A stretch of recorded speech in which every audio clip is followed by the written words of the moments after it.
안녕하세요. 절대값TV의 명품 PD 한PD입니다. 자, 오늘 시간은 전국 보유세, 종부세 날벼락 떨어졌다. 자, 이 주제를 가지고 한번 이야기해 보겠습니다. 자, 요즘 최근에 그 이슈가 터진 사건이 LH 투기 사건이죠. 자, LH가 국민을 위한 어떤 주택공사, LH공사가 아니라 거대한 투기공사였습니다. 투기공사. 자, 이 사건이 의미하는 것은 너무나 불공평했다는 거, 너무나 불공평했다. 자, 이 사람들 철밥통 직장이에요, 철밥통. 정년이 보장된 아주 철밥통 직장. 이분들 고급 정보는 다 가지고 있어요. 뭐 어디가 개발된다, 계획을 하고 뭐 토지를 수용하고, 자, 그런 곳이니까 정보의 비대칭성을 다 가지고 있는 거죠.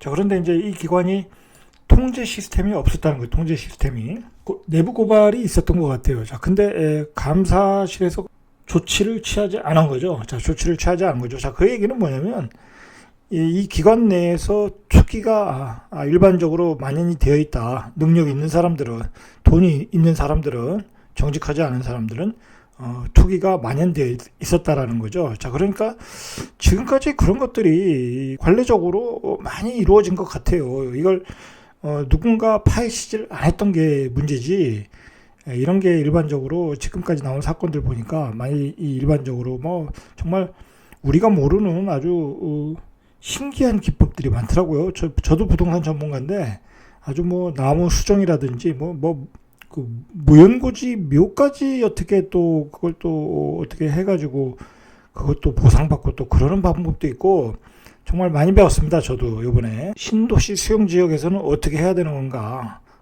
저도 예전에 저희 집 예전에 시골에 있는 그 집이 뭐 이렇게 도로로 수용됐는데 뭐 안쪽에 있는 나무까지 다 그 보상을 해주더라고요. 그럴 줄 알았으면 나무 좀 더 심어 놓았어야 되는 건데 뭐 그런 아쉬움이 들 정도로 아주 이 방면에는 LH 직원들이 아주 고수들인 것 같아요. 자, 이렇게 되니까 이 사람들이 한재산을 만들어 나오는 직장이 되어버렸다는 거, 한재산을. 자, 정년 철밥통 직장에 한재산까지 만들어 나온다. 거기다 또 퇴직금까지 주겠죠? 자, 그러니까 이건 완전히 뭐 꽃직장이죠, 꽃직장. 자, 그러니까, 청년들이 분노하고 국민들이 분노하는 거예요, 이거. 분노할 수밖에 없다, 이거. 자, 그러니까 청년들이 분노하는 게 뭐겠어요? 그냥 꼰대들이 다 해먹었다는 거, 꼰대들이. 이거 다 해먹었다. 얼마나 분노하겠어요. 그죠? 분노하는 거예요. 자, 이 사건으로 인해서 상기 신도시 추가 공급은 쉽지 않을 것 같다라는 이야기가 나오는데, 자, 언론에서 나오고 여론조사에서도 나와요. 오직하면 광명시흥 상기 신도시도 철회하라. 자, 이제 그런 얘기 나오고 추가 지정은 뭐 말도 못 꺼내고 기존의 3기 신도시 추진한 것도 철회하라. 자, 그런 얘기까지 나와요.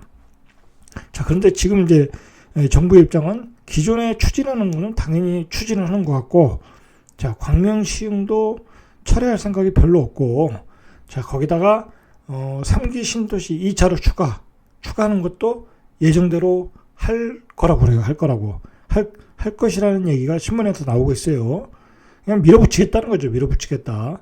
자, 이 여론은 안 그런데 억지로 밀어붙이다가는 좀 제가 보기에는 이 역풍을 만날 수 있어요. 자, 그리고 상기 신도시 1차 처음에 1차로 발표한 것들은 토지 보상금이 이미 나갔고, 자, 그걸 받아서 이미 대토로 사용하신 분도 있고, 자, 그건 뭐 제가 보기엔 철회할 수가 없어요. 철회할 수가. 그거는 추진이 가능하겠죠. 자, 그런데 사실 3기 신도시 1차 정도면 어느 정도 공급량은 채워졌어요. 그리고 채워졌고, 그리고 도시 재건축을 해야죠. 도심 내 재건축을 추진해서 자원을 효율적으로 이용을 해야죠. 자, 우리가 한번 비교를 해보면 둔촌주공아파트, 이제 앞으로 분양할 계획인 둔촌주공아파트가 12,000가구인가요? 자, 그래요. 12,000가구. 예를 들어.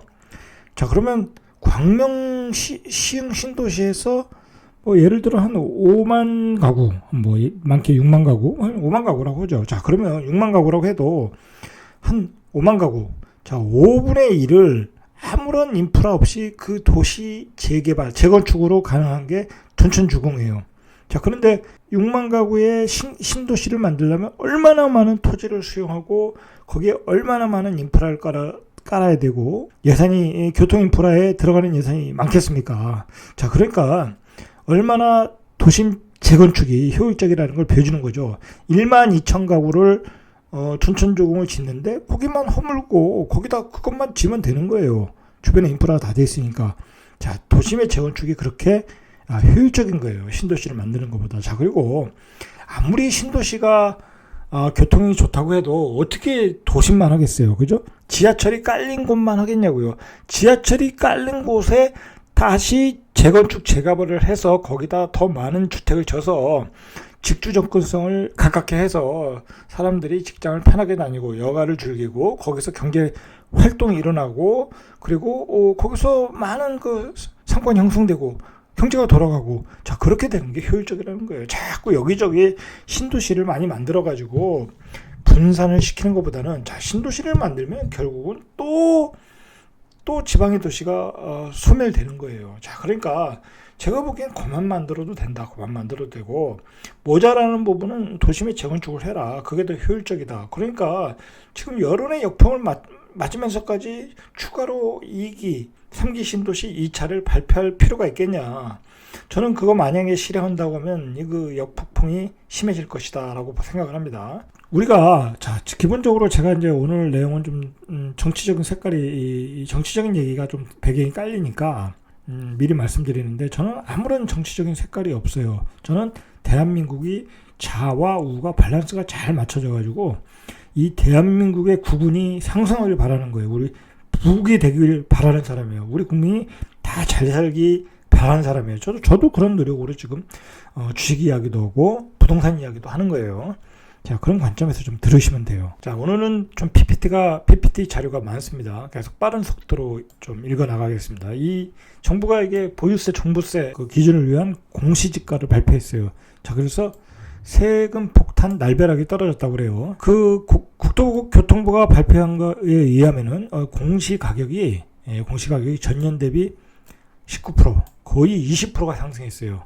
20%라는 거, 19%라는 것은 지난해 5.98이 상승해서도 그 충격이 매우 컸는데, 자, 3배가 상승했어요, 3배가. 자, 이 3배가 상승한 근거가 뭐냐면, 공시가격을 전년 말 시세에 비해서 현실화 했는데, 올해의 경우 70.2%를 반영했다고 그래요. 자, 이게 이제 나중에 90%까지 반영된다는 거예요, 2030년도에.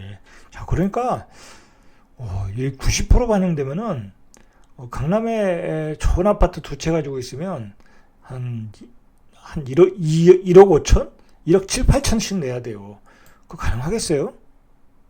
가능 안 하겠죠? 자, 그 정도로 이제 무시무시한 현실이 있는 거예요. 자, 이렇게 두 자릿수가 상승률을 기록한 것은 노무현 정부 후반기인 2007년 이때도 이렇게 많이 올렸네요. 자, 그러니까 이때 정책을 계속 리바이벌 하고 있는 거예요. 자, 이러한 배경, 세금 폭탄을 때리겠다라는 배경은 이렇게 투자를 한다 이거예요. 투자를 집을 투기 대상으로 하는 사람들을 적폐로 본 거예요. 적폐로 보고 이런 정책을 만들었다고 보는 거예요. 이런 정책을 만드는 거예요. 이게 뒤에서 보겠지만 지금 이게 문제가 좀 많아요. 자, 이게 이제 세금 폭탄 날벼락이 떨어졌는데 이제 급등했고 어떤 역풍이 불고 있어요. 세종시가 전년 대비에 한 70.68%가 급등했다고 그래요. 이게 공시지가가. 세종시는 19%가 아니라 70%가 급등했어요. 이건 나중에 제가 따로 한번 프로그램을 만들어서 세종시 편을 따로 한번 만들어 보겠습니다. 경기도가 한 24% 정도. 여기 경기도도 평균 상승률이 넘어요. 대전도 집값이 많이 올랐으니까 20.57%. 자, 서울이 딱 평균이네요. 한 19.91%. 자, 광주광역시는 많이 안 올랐다고 하니까 4.76%. 자, 이 모든 광역시가 두 자릿수 상승률을 기록했어요. 자, 지금 이게 5월 달에 이제 6월 달에 이제 세금이 부과되니까 지금 시기적으로는 이게 지금 나와야 되는 거예요. 공시지가가. 정부가 이게 집값 폭락을 위한 로드맵이 있었어요. 제가 보니까. 요즘 뭐 계속 집값이 올라가니까 그리고 올해 내년은 또 공급이 모자란 어떤 구간이라 집값이 모자라니까 계속 어떤 그 정책을 내놓으려고 그랬어요. 그래서 이제 2사 대책이 나왔던 거예요. 2사 대책이 나왔는데 요번에 이제 광명시흥에 그 LH 투기 사건으로 이게 지금 역풍을 맞는 거예요. 자, 그러고 나서 이제 그 다음에 지금 3월달 보유세 종부세를 때려서 또 한 번 시장에 충격을 주려고 했던 거예요. 자, 그 다음에 한 5월달 정도, 6월달 정도에 2차 신도시법 추가 발표를 할 계획이었던 거예요, 지금. 자, 근데 지금 모든 게 어긋나 버렸어요. 이 공급 대책은 지금 지금 더 해야 될지 말아야 될지가 아니라 지금 지금 여당의 어떤 그 지지율이 급락을 하는 계기가 됐고, 자, 그리고 거기다 대고 또 보유세 종부세 나오니까 이게 지금 좌우 펀치를 다 맞게 됐어요, 지금 여당이, 집권당이. 자, 그래서 이게 지금 역풍으로 돌아오고 있는 거예요, 역풍으로 돌아오고. 지금 지방 보궐선거에서도 불리한 국면으로 지금 가고 있고, 지금 어떻게 보면 계속해서 그 신도시 철회 여론이 반을 넘고 있어요. 54%인가 6% 나오고 있어요. 그 정도로 지금 역풍을 만나고 있어요. 폭탄이 얼마나 나오냐면 일단 재산세가 오르는 거예요. 자, 기점은 바로 재산세가 이제 우리 집은 오르냐 내리냐 기준은 6억이에요. 공시지가 기준 6억으로 보시면 돼요. 그래서 6억 이상 집은 그냥 아주 간단하게 보면 한 30%더 오른다고 보시면 돼요. 작년에 100만 원 냈다고 하면 올해는 130만 원 내는 거예요. 자, 그런데 서울 시내 아파트 중에 6억을 초과하는 아파트가 비중이 한 29.4%, 30%예요. 자, 그러니까 정부가 30%만 오르니까 70%는 괜찮다 이거예요. 그리고 우리가 선거에서 불리하지 않다. 자, 그렇게 생각을 하는 거예요. 자, 근데 그게 오산이라는 거죠.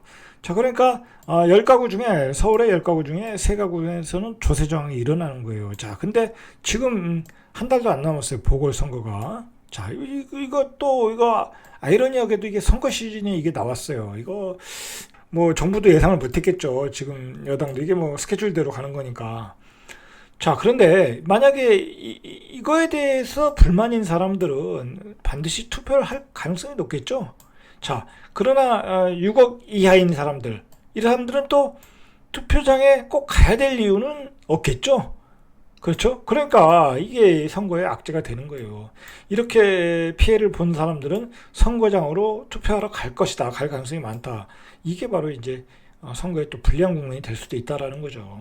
규제가 다 그래요. 지금 사람들이, 다주택자들이 이제 집을 매도 못하는 게 지금 양도세 기본세율이 6에서 4.5% 일반적으로, 그러나 조정지역에서 집값이 급등한 지역은 다 조정 대상 지역이니까, 저 여기에 2주택자는 10%, 3주택자 이상은 20% 중과세가 붙어요.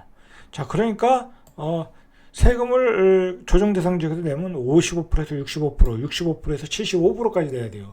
자, 그러니까 이게 집을 팔 수 있겠냐고요. 다 못 팔고 있어요. 자, 그런 상태. 자, 이렇게 집을 못 팔고 있는 상태에서 다 세금 폭탄을 맞은 거예요. 이건 정부가 원했던 그림이죠. 원했던 그림. 자, 그러면 이렇게 세금 폭탄을 때리는데 이 사람들이 집을 팔까요? 60%를 내고 팔라고 하겠어요? 그러니까 다 증여로 가는 거예요. 증여세 내고. 그러니까 증여로 가는 거예요. 왜 증여로 가겠어요? 그죠? 그러니까 시장에 매물이 안 나오고 집값이 급등하고 정부는 계속 공급 대책 내놓고 악순환이 계속되고 있다라고 보시면 돼요. 정부가 이야기하는 것은 전국의 3.7%밖에 안 된다. 에? 자, 종부세 부과 대상이 9억 이상인데, 자, 9억 이상 주택은 전국에 한 52만 4천 가구고 서울에 한 41만 가구가 있는데, 이게 전국의 3.7%밖에 안 된다. 그러니까 모든 국민이 세금 폭탄을 맞는 게 아니다라는 얘기를 하는 거예요. 자, 그러나 그 얘기는 그렇지 않아요. 6억 이상은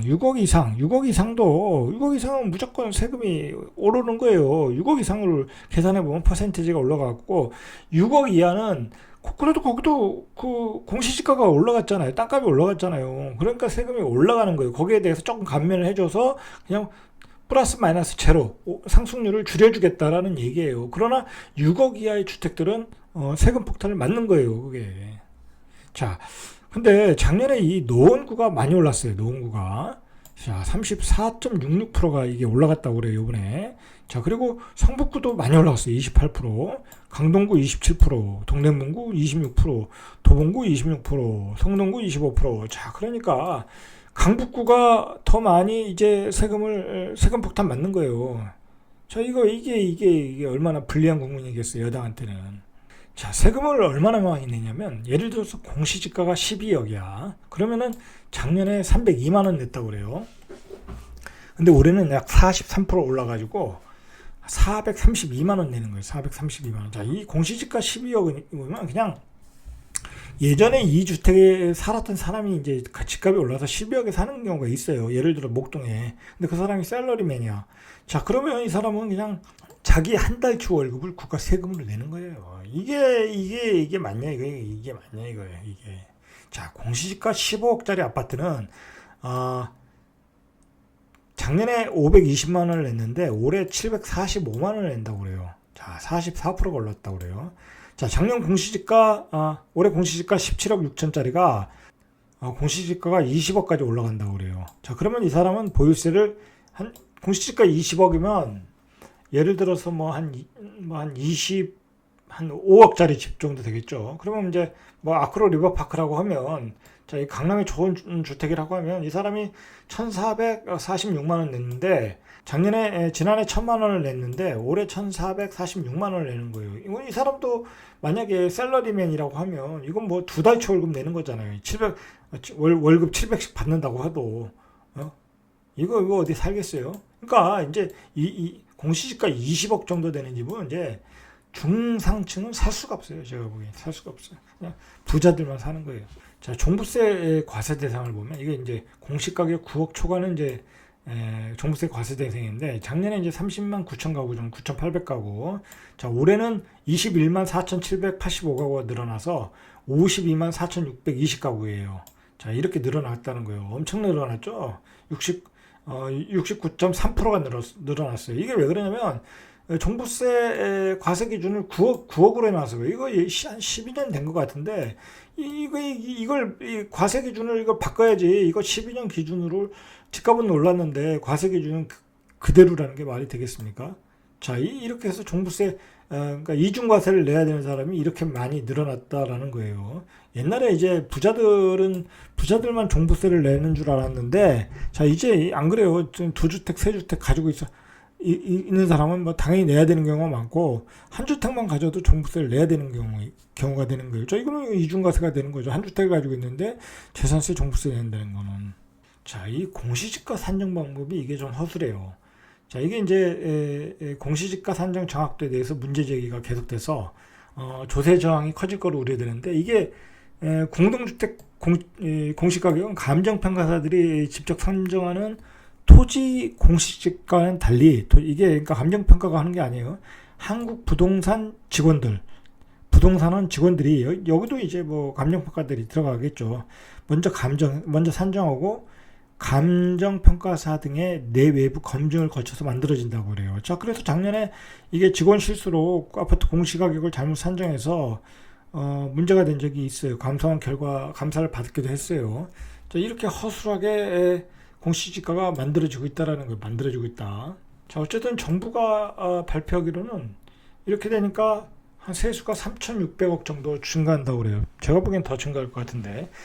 자, 어쨌든 예를 들어 집 한 채 있는데 1년에 500만 원 또는 1,000만 원씩 내라. 자, 그러면 이제 은퇴한 사람은 이제 그 집에 못 사는 거예요.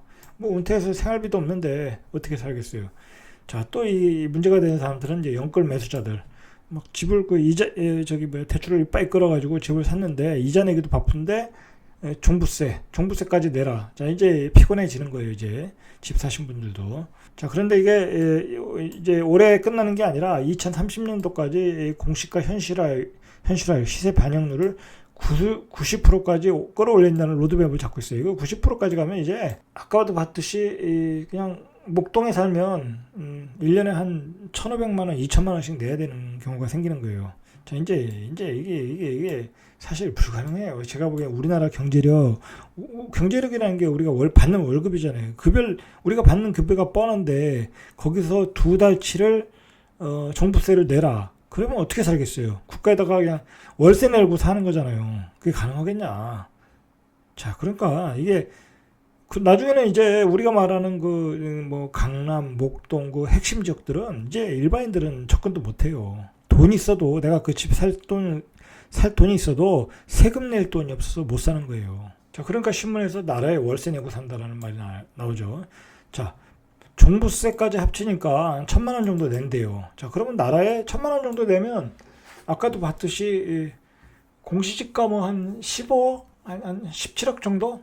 그 정도면 이제 1,000만 원 내는 거예요. 그러면 그 17억짜리 공시지가 집에 사는 사람은 매달 그냥 한 90만 원 내지 100만 원 사는 거예요. 자, 이게 목동에 사시는 분들이 이야기한 거예요. 신문기사에 나온 얘기인데 한 달에 100만 원씩 내고 사는 거다. 목동에 사시는 분들 전문직들 많잖아요. 그죠? 뭐 그 사람들도 다 월급쟁이잖아요. 자, 세종시도 또 급등했어요. 종부세가. 그 공시지가가 제일 많이 급등했어요. 자, 이 불만이 많죠. 집 한 채가 다인 1주택자들이 투기랑 무슨 상관이 있다고 이렇게 괴롭히냐. 지방에서 그냥 평범한 직장 다니는데 갑자기 세금이 2배 오른 거예요. 자, 양천구 목동 신시가지 7단지 전용 120일이면 이게 몇 평인가요? 한 40 몇 평, 40 몇 평 되겠죠. 이게 14억 3천에서 17억으로 뛰었다고 그래요. 보유세가 649만 원에서 1129만 원. 자, 좀 많죠? 이렇게 많아지는 거예요. 자, 이거 뭐 한 달에 수천만 원 버시는 분들은 상관없어요. 내도. 그죠? 그러나 이제 직장인들, 은퇴자들 그런 분들이 문제라는 거죠. 목동에 오래 사셨던 분들 있잖아요. 그런 분들 그냥 거기서 직장 다니고 은퇴하신 분들이 아무런 수입이 없는데 1129만 원을 내라. 한 달에 그냥 90만 원씩 월세 내라. 그럼 나가서 이제 뭐 일을 하셔야 돼요. 그 돈을 벌기 위해서. 결국은 정부가 이제 얘기하는 것은 정체적으로 보면 3.7%, 뭐 저기 서울에서도 뭐 30%도 안 된다. 자, 그러니까 그 대상이 6억 30%도 안 된다. 그렇지만 이제 우리가 봤듯이 결국은 중산층이 작살나는 거예요. 중산층이 이제 자기 집에서 살 수 없는 거예요. 자기 집에서. 자, 월급쟁이들이 결국은 세금 내잖아요. 가건세. 자, 우리가 또 돈을 카드를 쓰면 부가세를 내요. 자, 거기다 보유세도 내요. 자, 보유세 재산세잖아요. 다 내잖아요. 자, 근데 그것도 한 30%씩 올렸어요. 자, 거기다 이제 종부세까지 내요. 자, 이제 월급 받아서 다 세금 내다 판나는 거예요. 세금 내다. 자, 그러면 우리가 이제 그 유럽의 서유럽 국가들, 복지 국가들 있잖아요. 그런데 세금 많이 걷잖아요. 그죠? 세금 많이 걷잖아요. 근데 그 나라는 세금을 많이 걷어서 은퇴하면 다 돌려주잖아요. 그죠? 그 연금 방식으로. 자, 그러니까 노후에 아무런 불편함이 없어요. 그래서 그 스웨덴, 뭐 스위스, 뭐 핀란드 그런 나라가 이제 복지 국가잖아요. 근데 우리는 이 많은 세금을 내는데, 자, 이 많은 세금을 내는데 돌아오는 게 뭐냐? 이거 돌아오는 게 복지가 있냐? 자, 그 복지라는 게 이제 공공임대주택이잖아요. 자, 근데 목동에 사시는 분이 뭐 나중에 공공임대주택에 살 일도 없고 자기한테 들어오는 어떤 보편적 복지가 아니에요. 그거는 집이 없는 사람들한테 돌아가는 복지지. 자, 그게 문제라는 거예요. 세금을 많이 걷으면 그걸 이용해서 그것 가지고 노후에 이렇게 페이백이 돼야 되는데 그게 안 되는 우리나라 복지 시스템이라는 거예요. 세금은 너무 많이 걷어가고. 자, 이게 또 문제가 뭐냐면 이렇게 세금을 걷어가면 이 말 그대로 이 중산층들 그런 정도에 사시는 분들이 이 돈을 많이 쓰잖아요. 경제활동을 소득이 어느 정도 된다고 하면 돈을 많이 쓰니까 경제활동이 돌아가는데 화폐가 돌아가는데 자, 이렇게 세금을 막 내다 보면 이 사람들도 소비가 줄을 수밖에 없어요. 자, 그러면 또 경제가 안 돌아가는 거예요. 모든 돈을 정부가 다 빨아가니까. 자, 한번 보시죠. 이게 신한은행에서 이제 시뮬레이션해서 만든 자료인데, 자, 이 신한은행에서 좋은 자료를 만들었어요. 여기서. 자, 막 강남에 있는 사람들이니까, 뭐 이거는 우리가 뭐 신경 쓸 거 없지만, 강남에 사는 사람들은 얼마나 많이 낼까? 자, 한번 보시죠. 더 펜트하우스네. 이거 어마어마하게 비싼 것 같아요. 자, 이 집은 이거 얼마예요?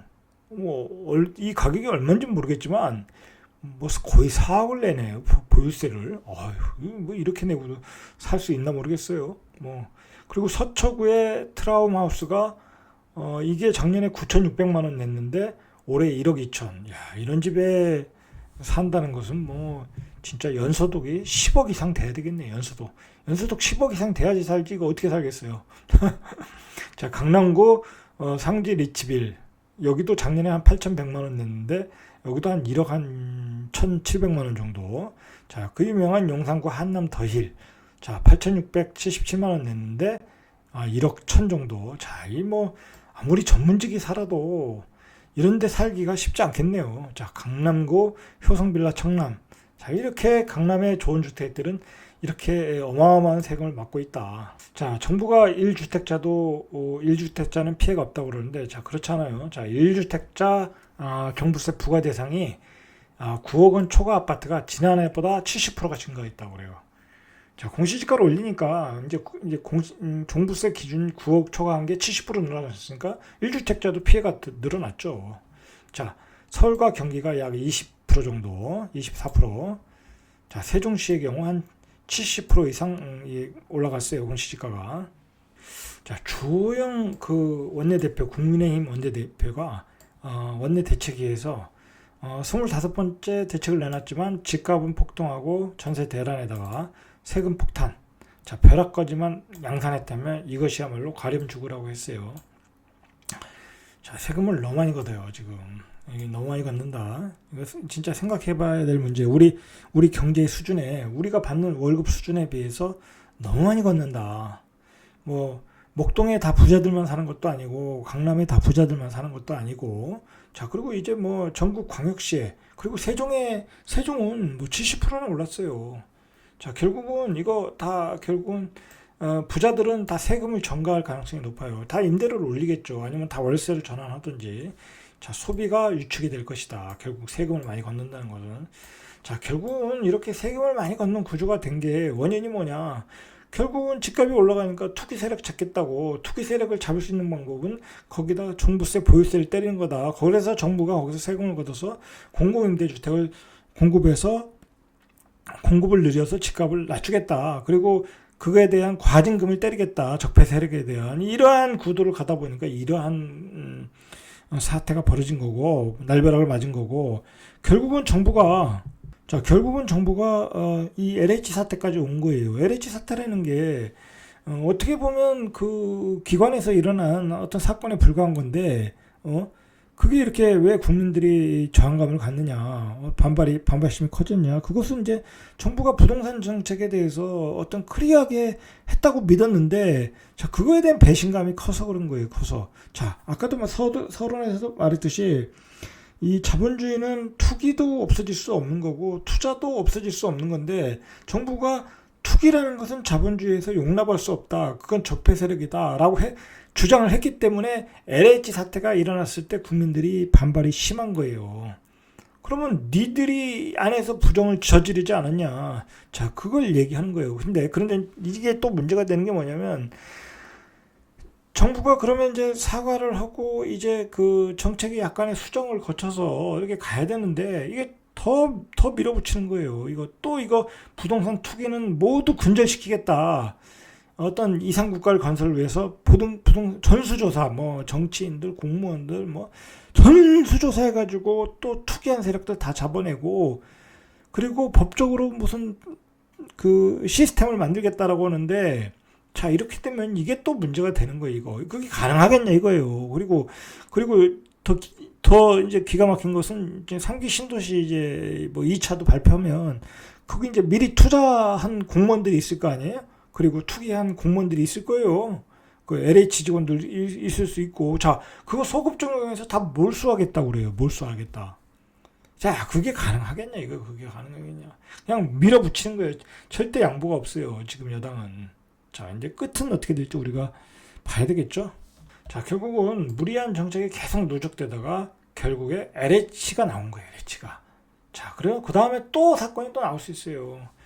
자, 투기 억제한다고 규제 남발했고, 자, 그 규제 남발로 시장은 마비됐고, 중과세를 때리면서, 자, 결국은 공급이 모자르다고 하니까 공급 확대가 나와서 상기 신도시를 만들었는데 1차를 발표했는데, 또 올해 모자르다고 또 그냥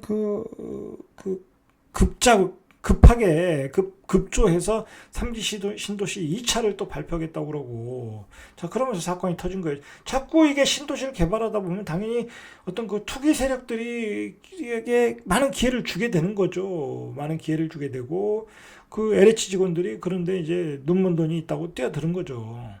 자, 결국은 이게 이렇게 신도시를 만드는 거는 투기 세력 배만 불러줬다.